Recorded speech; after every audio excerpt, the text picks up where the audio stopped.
I can do a rough one. We'll see how this goes. Always the smart idea of doing a demo on a branch that's like completely shredded. So this could only go well, I'm sure.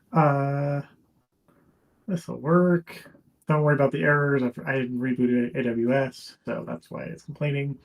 So this is the tab stuff that Jared and I have working on down here at the bottom.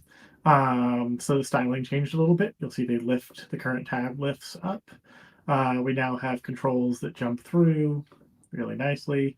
They're basically designed to like get you across this as fast as possible. You notice there isn't a scroll bar like obscuring these in funny, awkward ways.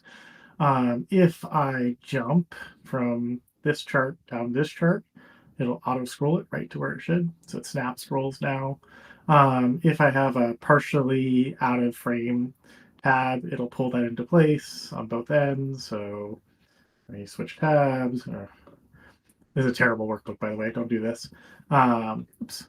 So yeah, so it basically like does snapping in a nice ways.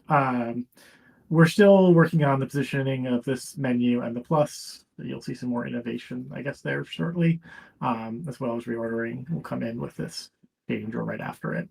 Along with this, you'll notice that the layout is like that we've sort of taken away some white, it was actually gray space, but we'll call it white space for today's demo.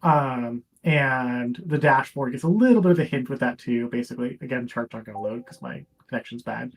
But we're changing the header to be white, theme dependent there.